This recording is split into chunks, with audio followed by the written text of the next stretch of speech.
So maybe you can unpack a little bit more about why it's really important for people to understand where they're getting their advice from and where that advice is coming from, maybe limited to the type of investment, opportunities that you might have as an individual investor. There's three primary types of advisors out there. Those are the skeptics who are sitting on the sidelines who are saying, seems risky for me, I'm not sure they're appropriate for my clients. Probably the biggest segment are the dabblers. Those are people who do a little bit, but they're still trying to understand how to appropriately scale these solutions, how to use them better. And then, of course, you've got the power users. It's a process of getting them all there. I don't think that people go from sitting on the sidelines today to a 20% allocation in their client portfolios, but the hope and the expectation is they get a little bit more comfortable, they have a positive experience, individual investors have a positive experience, and those allocations gradually increase over time.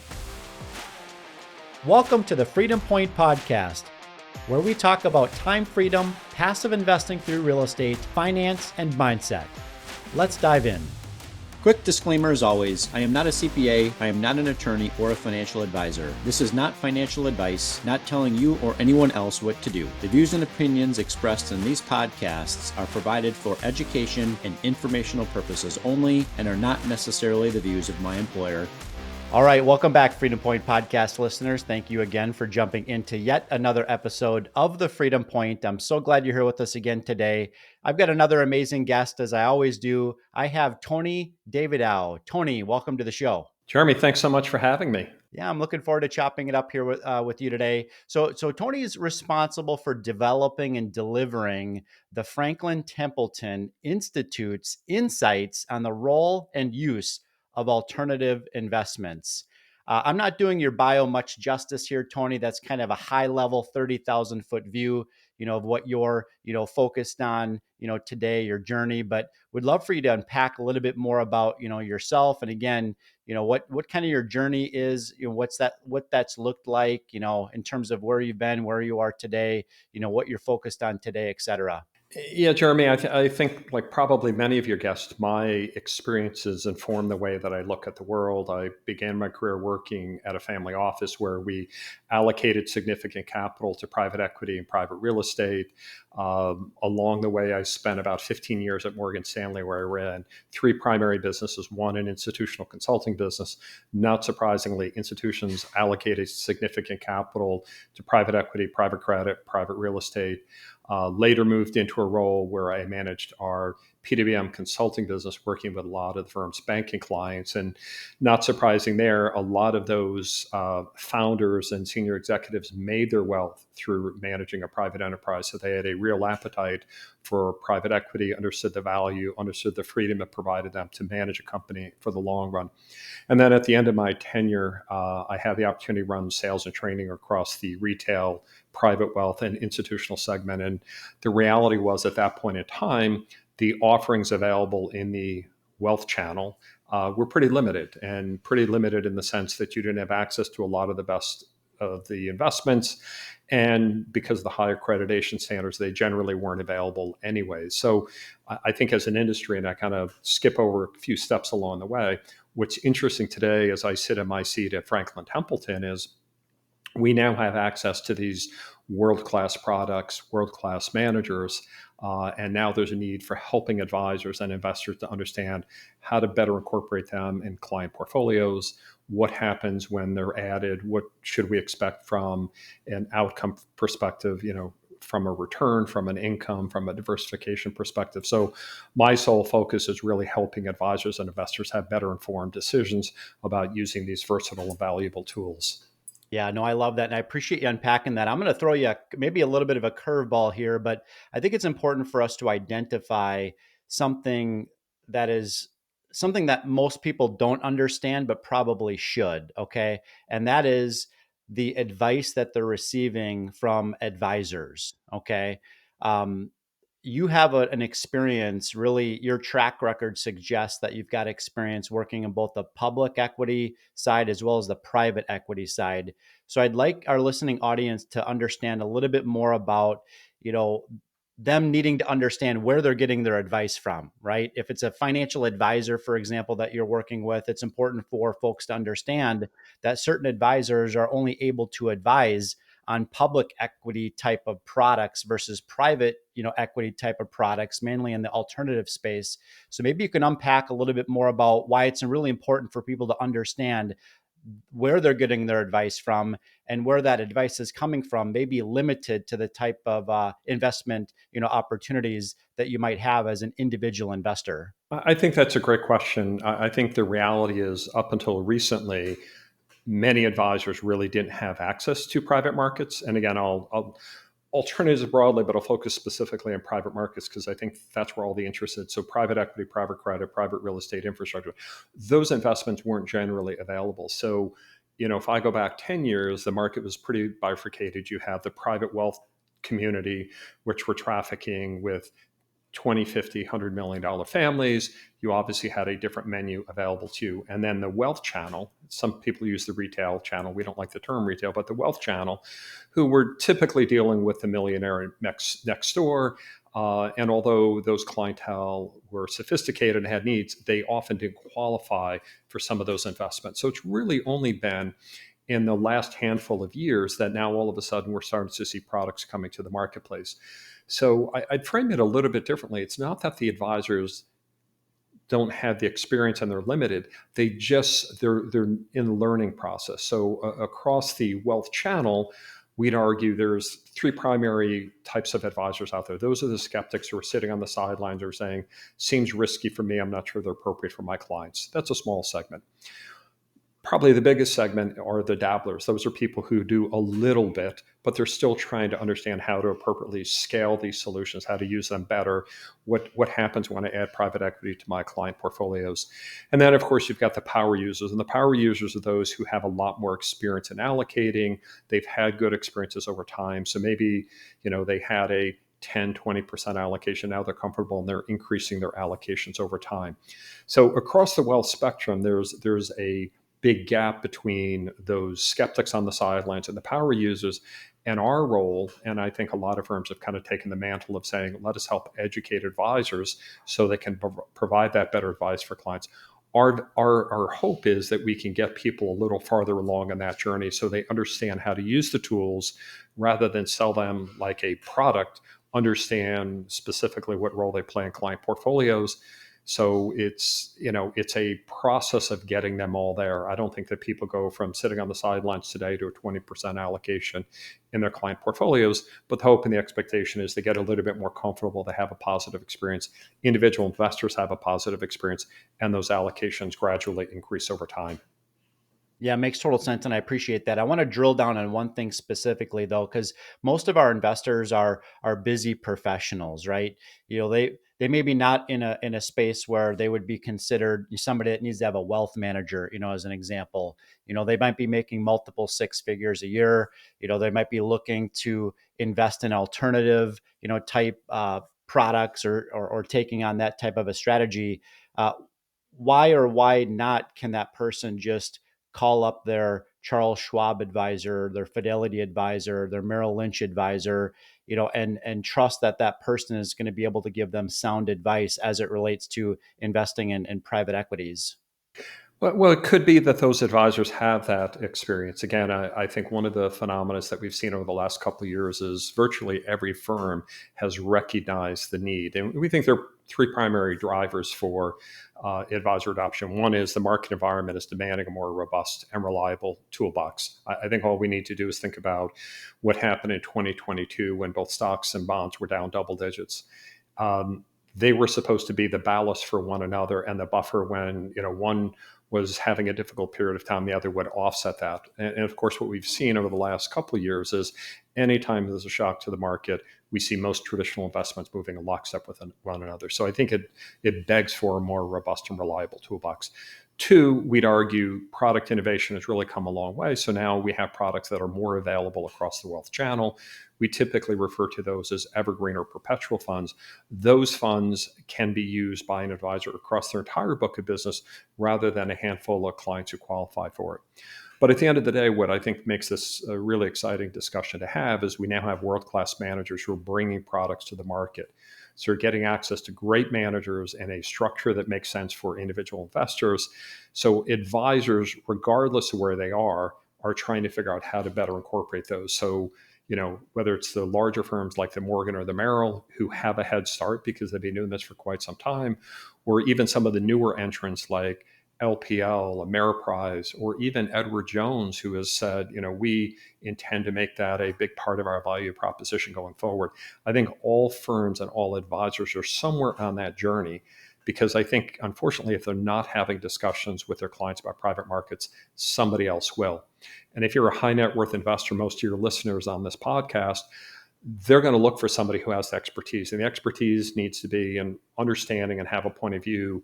It needs to reflect kind of a robust platform because there's not one size fits all. I need to have multiple solutions to select from because each client is different. So I think many advisors are on that journey to catch up to make sure that they can actually fulfill the needs of clients. Yeah, no, that makes total sense. And I'd like to maybe even kind of double down on this, advisors that maybe are building an alts, sleeve to their portfolio. Where are we at in kind of the, if we were going to call this a baseball game, right? And the goal is to educate, the advising community as well as investors out there, about the full allocation map across private equities, private credit, private real estate. Where are we at in that baseball game right now, and is the lack really on the education and awareness side? Yeah, I think we're clearly in the early innings. I don't know if that's the second or the third inning, but we're clearly in the early innings. Roughly across the wealth channel, we see data that suggests the allocations to alternatives are 5 to 6%, very very small. And by the way, the 5 to 6% is skewed because you have power users and you still have people sitting on the sidelines. If we look at what institutional allocations are or family office allocations, they're typically between 30 and 40%. Based on the work that we do, and we do a lot of work, modeling to help advisors kind of think about the impact it has on client portfolios, we think of 15 to 20% allocation to private markets, and then broadly diversifying across how much should you have in private equity, private credit, private real estate. That's really where you start to make a difference. So we think there's a long runway to go. How do we get there? I think you're exactly right. I think we need to lead with education. I think everyone needs to have an informed decision. I would be uncomfortable if all of a sudden we went from 5 to 20% in one fell swoop without really understanding how the tools work. I suspect it will be a gradual journey. Education will be a big part of it. I think from a product structure perspective, we need to be completely transparent. How do these products work? What's the layering of fees? But as an industry, I think there seems to be more of a coalition around, can we in fact do it the right way? So it's not just Franklin Templeton and the work that we do here, but many of the asset managers are leading with education. We have organizations like Kaya and iCapital and Case and organizations who are really trying to help bridge that gap for advisors. So it's really an exciting time in the sense that I think everyone understands that if we provide better experience to advisors and investors, we all win in this. And if these products are sold the wrong way, it's bad for all of us. So I'm excited that I think we're aligned to make it happen, but it will be a gradual journey. I'm Zach Kaptenstall, CEO and co-founder of Rise 48 Equity. Our goal is to help you protect and grow your wealth by investing in large multifamily apartment buildings. We do all the work as far as sourcing these large apartment buildings from the brokers, doing all of the on-site management with our vertically integrated property management company, doing all the renovations with our vertically integrated construction company. We completely rebrand the exteriors. We will renovate the interiors to our full platinum level scope, which increases the value of the asset to get that profit margin for the investor. If you'd like to learn about how you can partner with us on these exciting opportunities, and go to our website and set up a call with our team. I'd like to maybe kind of, double down a little bit as well, on kind of, the concept of risk mitigation, right? Aside from the fact that, operators and private equity firms and, managers, have this kind of track record, right? That maybe that track record is what it is, but maybe it's also a selective track record. We're just not quite sure, right? In some cases, for the average investor, what are some of the, greatest risk factors that you would say exist, across private equity, private credit, and private real estate? Yeah, I think the biggest thing for advisors and investors is to understand these are illiquid investments. There's nothing inherently wrong with that, but they're illiquid investments. I'd argue that the better managers have very robust and reliable track records. You can look at the firms, and what you often see in the private markets is the best managers remain the best managers because they're the ones who get the best deals. Based on data that we look at, private equity has historically delivered a 300 to 500 basis point illiquidity premium. That's excess return that you get for tying up capital. But I think this notion of tying up capital is partly an intellectual discussion where I can show you the data all day long, but it's also for individual investors, it's partly an emotional discussion because it feels like I'm losing control. So I think that is the biggest risk is advisors and investors getting comfortable that it's truly a long-term investor. Even though some of the product structures have liquidity provisions, if you want to capture that long-term experience, I think you have to think of it as a long-term investor. So, Jeremy, you and I were talking earlier about I wrote a book, which maybe we can talk about in a little bit, but I also write a lot based on my travels in meeting directly with advisors and investors. When I hear the same things over and over again, like a liquidity, it typically causes me to write something. So I've written a white paper called The Cost of Being Too Liquid. We could make it available at the end of this. And really what I do is I go through the math to show you the value of allocating capital to private markets and tying it up for that extended period of time. But I'd recognize the challenge that it creates because of the ability or the willingness to actually allocate capital and not being able to access it. It feels very uncomfortable for individual investors. And I challenge advisors to think about developing an illiquidity bucket. Determine in advance with your client how much of their capital are they comfortable allocated for the long run. By the way, most clients typically will say when you go through the profiling process, I'm a long-term investor and I have a high tolerance for risk until we get market volatility. And then long-term means quarter to quarter. But wouldn't it be great to instill in them, at least for a portion of their capital, that long-term discipline? And I call that an illiquidity bucket. So if we developed an illiquidity bucket in advance, we carve that aside. The next time there's volatility in the marketplace and the temptation is to de-risk the portfolio, de-risk it with your traditional investments. Take a little out of your equity allocation, add a little gold, add a little cash to your portfolio. But at least for that one portion of your capital, you're actually thinking about it as long-term capital or patient capital. And I think that's a good thing for the individual investor. And it's also a good thing for the advisor because we're instilling that long-term approach, which I think is valuable in investing in general. Yeah, that makes sense. And I would love for you to tell us a little bit more about your book and what, typically most resonates or what you want to resonate most with your audience there. But second to that, I'd love to ask you the question kind of point blank here in its most simplest form, what is the cost of liquidity or of being liquid, the cost of being liquid? Yeah, the cost is really missing out on the opportunities. If the reality is that private markets have historically delivered a pretty substantial illiquidity premium, the cost is missing out on that. I think in today's market environment, and we've had some really strong years back to back here, but the long-term historical average of the S&P 500 is about 10%. We've delivered substantially higher returns the last couple of years. We need to maybe go back and remember 2022 or remember what happened in the global financial crisis. The stock market can be very volatile and can produce negative returns. So if we want to get something that provides incremental return above and beyond that, and we want to have some sort of buffer because they're not triggered and responding to the same sort of market conditions, it begs for a different type of investment. And that's what I think the role and the value of private markets is. It's not private markets versus public markets. It's what's the right combination of public and private that actually gives you the opportunity for higher returns, higher income, and dampens the overall volatility. And I think that's how institutions and family offices have allocated capital. With respect to my book, you and I were joking beforehand, this is a half an hour podcast. I often speak at industry conferences and I'm on stage for an hour. And I always feel like when I walk off stage, I could spend another couple hours talking to advisors about another sort of tangential issue and all of that, which really became the impetus for my book. My feeling was that we needed one place, a comprehensive review of everything that's happened, where we've been, where we are, and where we're going. And when I scoured the marketplace, I couldn't find a book like that. So I decided to write my own book. It was my second book. And it really came from a lot of these discussions that I was having directly with advisors. So I kind of paint the picture in the beginning to remind them what are the private markets and the opportunities there? Why are we having this discussion today? I talk a little bit about the institutions and the family offices, how they've allocated and used these valuable tools and the lessons learned. And then I do a deep dive on the major asset classes like private equity, private credit, private real estate, so really kind of dig into why they work, how they're different than the public market equivalents, and why we think they're valuable tools.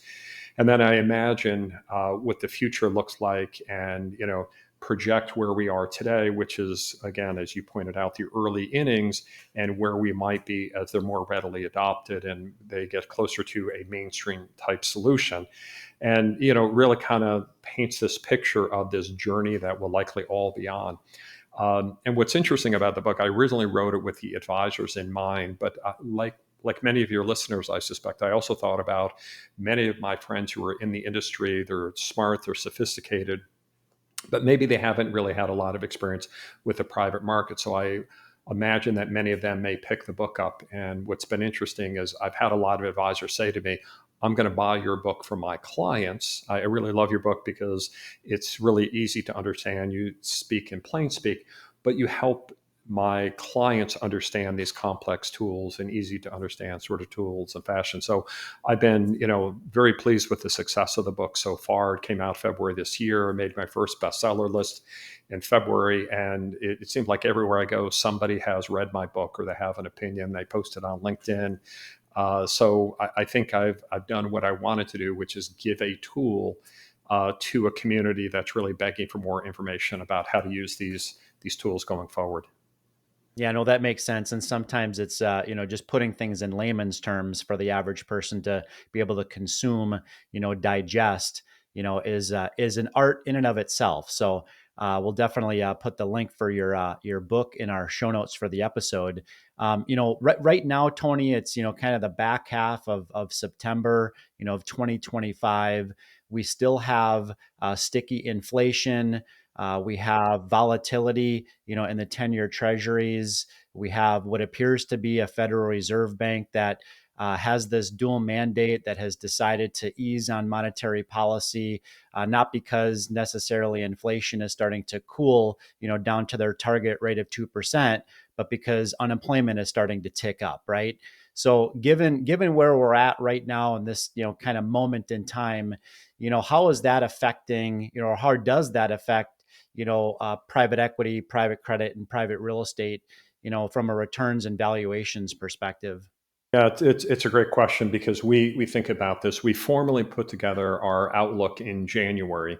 And as we came into the year, you painted a really nice picture of where we are. I'll add one other thing, and that was that at least in private equity, what we were hoping we'd start to see is an increasing of exits. Exits meaning IPOs or M&A activity, because that fuels kind of the private equity ecosystem. So coming into the year, and as we sit here in mid to late September, our core views were we think the private equity secondary market looks the most attractive. We like real estate, and we like real estate debt. And maybe if I can, I'll unpack all three of those relatively quickly, and we can certainly provide follow-up information. So the reason we like the secondary market, and for those listeners who maybe aren't familiar with it, the secondary market is kind of the natural evolution of a maturing private equity market. So a lot of money goes into private equity.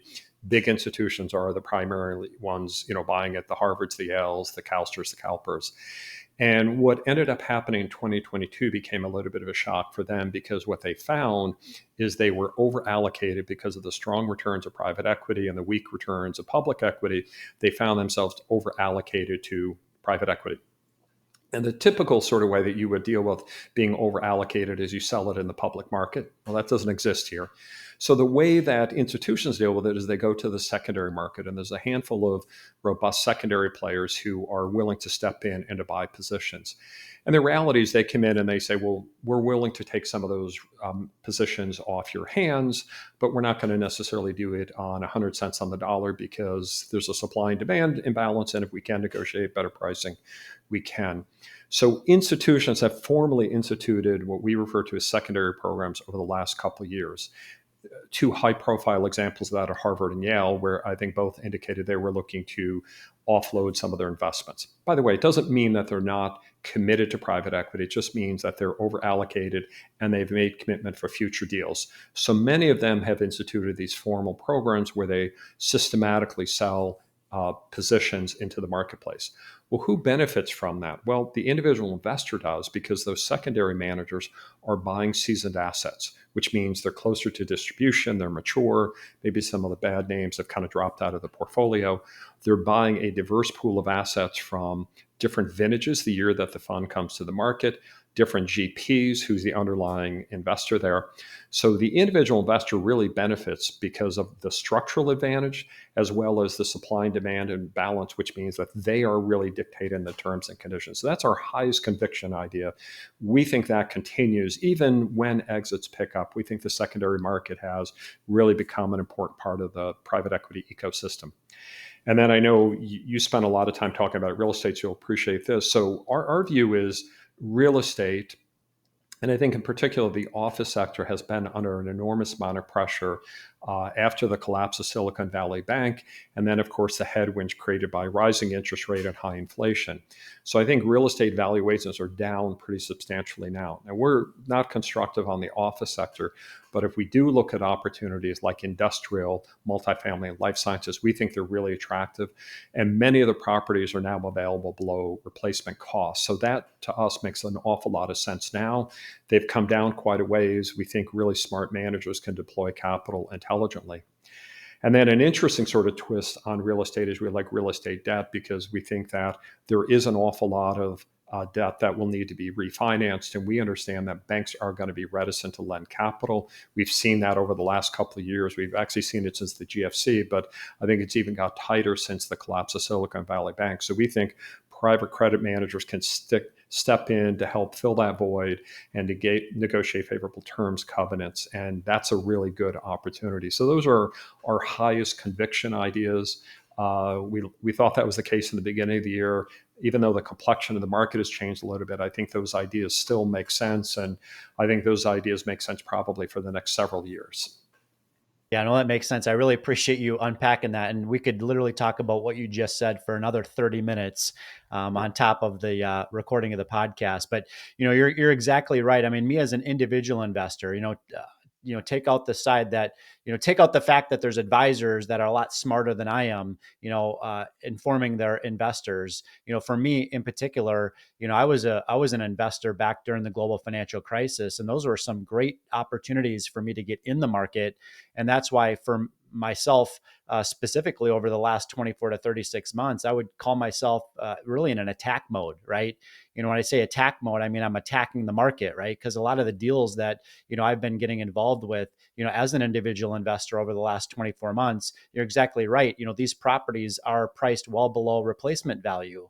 And we're getting in on deals right now at a 30 to sometimes even upwards of 50% discount, from what those real estate assets would have traded for, just 3 years ago. And the moral of the story is almost always the same. There's some level or layer of financial and or possibly even operational distress, at the asset level, which gives us that opportunity, to come in at a much better, price point and basis. And you're also exactly right. And that is the opportunity to invest at the private equity, layer of the capital stack is not something that we traditionally heard about, at the peak of the last real estate market cycle, but it's certainly something that has surfaced again, just as of late in the last 12 to 24 months, again, reminiscent of what we saw, back during the GFC time as well.